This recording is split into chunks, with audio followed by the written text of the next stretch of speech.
आकस्मिक अवकाश जो कैजुअल लीव है, इसमें क्या परिवर्तन हुए हैं, कर्मचारियों को कितने कैजुअल लीव मिलेंगे, कब से कब तक मिलेंगे, आज की वीडियो में इस संबंध में विस्तृत जानकारी हम देखेंगे।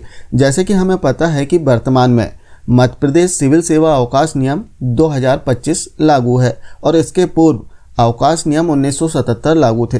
दोनों ही अवकाश नियमों में यदि हम देखें तो जो कैजुअल लीव है, जो आकस्मिक अवकाश है, इसका उल्लेख नहीं किया गया है, क्योंकि जो कैजुअल लीव है केवल एक प्रशासनिक सुविधा है और इसके जो आदेश हैं वो पृथक से जारी किए जाते हैं। तो जो राजपत्र है इसमें उल्लेख नहीं किया गया है कैजुअल लीव का। अब हम समझेंगे कि कैजुअल लीव आखिर कितनी मिलती है, इसमें क्या परिवर्तन किए गए हैं, क्योंकि काफ़ी सारा असमंजस जो कर्मचारी है उनके बीच में है। इसमें पहला सवाल आता है कि क्या कैजुअल लीव लैप्स हो गए हैं, और यदि लैप्स नहीं हुए हैं तो अब कर्मचारियों को कितने कैजुअल लीव मिलेंगे और कब से कब तक मिलेंगे। तो सारी जानकारी आज के वीडियो में हम समझेंगे। सबसे पहले हम समझ लेते हैं, जैसे इसकी जो प्रकृति है वो हमने समझा कि केवल एक प्रशासनिक सुविधा है और कर्मचारी जो है इस अवकाश में अपना अधिकार का दावा नहीं कर सकता। जो कैजुअल लीव है वो सक्षम अधिकारी की अनुमति से ही दी जाती है। तो इस प्रकार से इसकी प्रकृति हमने देखा। अब उद्देश्य हम समझ लेते हैं कि आखिर जो कैजुअल लीव है वो कब किस परिस्थिति में हमें मिलती है। तो जैसे अचानक कोई आकस्मिक व्यक्तिगत कार्य आ गया तब आप आकस्मिक अवकाश ले सकते हैं। कोई घरेलू आवश्यक कारण हो सकता है, या फिर आप अल्पकाल के लिए अस्वस्थ हुए हैं, जैसे सर्दी जुकाम या फिर नॉर्मल फीवर आपको हुआ है 1-2 दिन के लिए, तो आप बिल्कुल जो आकस्मिक अवकाश है वो ले सकते हैं। इसमें एक और बात है कि यदि कोई लंबी बीमारी है तब जो CL है वो मान्य नहीं होगी। इसके लिए आपको जो मेडिकल लीव है वो लेना होगा। अब हम देखते हैं कि कुल कितने कैजुअल लीव हमें मिल सकते हैं। तो इस संबंध में जो शासन के आदेश हैं जारी किए गए हैं, इसमें राजपत्र में भी आपने देखा है कि जो संख्या है इसका उल्लेख नहीं है, लेकिन शासन के आदेश पूर्व में जारी किए जा चुके हैं और इसमें कोई परिवर्तन नहीं किया गया है। यदि परिवर्तन होता है तब इसका उल्लेख, इसके जो पृथक से आदेश हैं वो जारी किए जाते हैं। कोई पृथक से आदेश जारी नहीं हुए हैं तो पूर्व के जो संख्या थी वो संख्या यथावत रहेगी। इसमें क्या परिवर्तन हुए हैं इसे हम आगे देखेंगे। सबसे पहले हम देख लेते हैं कि कुल कितने कैजुअल लीव मिलते हैं।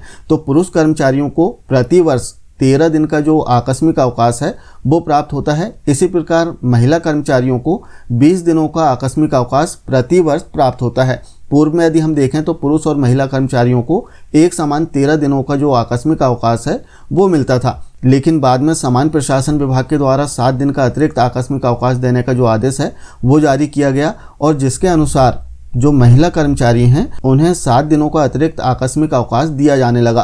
तो सामान्य प्रशासन विभाग के द्वारा 5 जुलाई 2023 को आदेश जारी किया गया था। इसके अनुसार अब महिला कर्मचारियों को 20 दिनों का प्रतिवर्ष आकस्मिक अवकाश मिलता है। इसके अतिरिक्त इसमें यदि हम देखें तो जो ट्राइबल क्षेत्रों में कार्यरत कर्मचारी हैं उन्हें 7 दिन का अतिरिक्त आकस्मिक अवकाश भी मिलता है, और इस संबंध में जो आदेश है वो भी जारी किए गए थे। जैसे हम देखें तो जो आदेश है वो 1981 में 25 जुलाई 1981 में जारी किए गए थे, और इसके अनुसार जो ट्राइबल क्षेत्रों में कार्यरत कर्मचारी है उन्हें 7 दिनों का अतिरिक्त आकस्मिक अवकाश मिलता है। इसके लिए कुछ नियम भी इसमें दिए गए हैं, तो आप आदेश का अवलोकन कर सकते हैं। तो इस प्रकार से इसमें जो संख्या है वो बताई गई है कि समान पुरुष जो हैं उन्हें 13 दिनों का, महिला कर्मचारियों को 20 दिनों का, और जो ट्राइबल क्षेत्रों में कार्यरत कर्मचारी है उन्हें 7 दिनों का अतिरिक्त आकस्मिक अवकाश प्राप्त होता है। इसमें एक महत्वपूर्ण बात है कि जो आकस्मिक अवकाश है वो कैरी फॉरवर्ड नहीं होते। कैरी फॉरवर्ड अर्थात जैसे इस सत्र में आपको 13 दिवस का, पुरुष कर्मचारी की यदि हम बात करें तो 13 दिवस का आकस्मिक अवकाश आपको मिलेगा, और यदि 13 दिनों में से आपने 5 दिन लिया और आपके पास में अभी भी 8 दिनों का जो आकस्मिक अवकाश है वो शेष है, तो जो 8 दिनों का आकस्मिक अवकाश है वो अगले सत्र में कैरी फॉरवर्ड नहीं होगा, वो जुड़ेगा नहीं, वो लैप्स हो जाएगा। तो आपको प्रतिवर्ष उपभोग करना होगा। यदि आप उपभोग नहीं करेंगे तो वो आकस्मिक अवकाश लैप्स हो जाएंगे। साथ ही आधे दिन का भी जो आकस्मिक अवकाश है वो मान्य किया जाता है। तो इस प्रकार से अवधि हमने देखा कि कर्मचारियों को कुल कितना आकस्मिक अवकाश मिलता है। आकस्मिक अवकाश की एक महत्वपूर्ण बात है कि इसे सक्षम अधिकारी के द्वारा निरस्त भी किया जा सकता है। यदि उन्हें लगता है कि कर्मचारी को आवश्यकता नहीं है तब कैजुअल लीव को जो सक्षम अधिकारी है वे अस्वीकृत भी कर सकते हैं। अब हम देखते हैं कि जैसे नए नियम जो जारी किए गए हैं कि जो कैजुअल लीव है सभी विभागों की तरह शिक्षा विभाग में कार्यरत कर्मचारी भी इन्हें कैलेंडर वर्ष में ले सकते हैं। कैलेंडर वर्ष अर्थात 1 जनवरी से लेकर 31 दिसंबर तक। जैसे इस संबंध में हम देखें तो शिक्षा विभाग का विभागीय आदेश जारी किया गया है लोक शिक्षण संचालनालय मध्य प्रदेश भोपाल के द्वारा, जिसमें बताया गया कि जो आकस्मिक अवकाश है अब कैलेंडर वर्ष में ही मान्य किया जाएगा, अर्थात प्रति वर्ष 1 जनवरी से प्रारंभ माना जाएगा जो कि 31 दिसंबर तक रहेगा। अब इसमें पहला प्रश्न आता है कि जैसे हमारा शैक्षणिक सत्र जून से प्रारंभ हुआ था और जून से लेकर अभी तक हमने जो आकस्मिक अवकाश लिए हैं उनका क्या होगा, क्या वो इस सत्र में भी जुड़ेंगे? सबसे कॉमन प्रश्न है सभी शिक्षक साथियों का। तो इसमें बता दें, जैसे पूर्व में भी हमने देखा कि जो कैजुअल लीव है वो कैरी फॉरवर्ड नहीं होता, अर्थात अगले कैलेंडर वर्ष में वो ऐड नहीं होता है। तो जो लास्ट का आपका आकस्मिक अवकाश था वो पिछले सत्र का था, अर्थात 1 जनवरी 2025 से 31 दिसंबर 2025 तक। तो वो लास्ट कैलेंडर वर्ष का आपका आकस्मिक अवकाश था जो कि लैप्स हो गया है। आपने जितना उपभोग किया वो ठीक है और नहीं किया है तो वो लैप्स हो गया। अब नए सिरे से आपको 1 जनवरी 2026 से 31 दिसंबर 2026 तक आपको नए सिरे से जो कैजुअल लीव है वो प्राप्त होगा।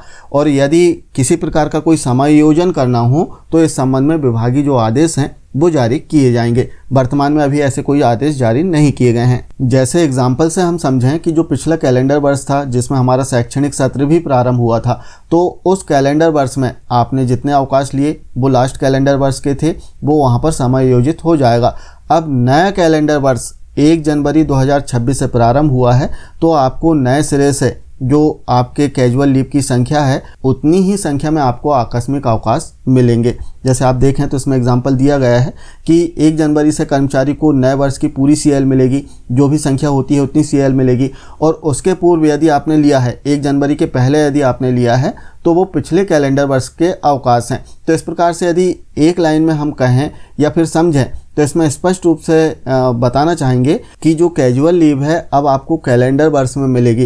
पिछला जो आपने आकस्मिक अवकाश लिया है वो पिछले कैलेंडर वर्ष का था, जो आपने ले चुका है उसका उपभोग कर लिया या नहीं किया।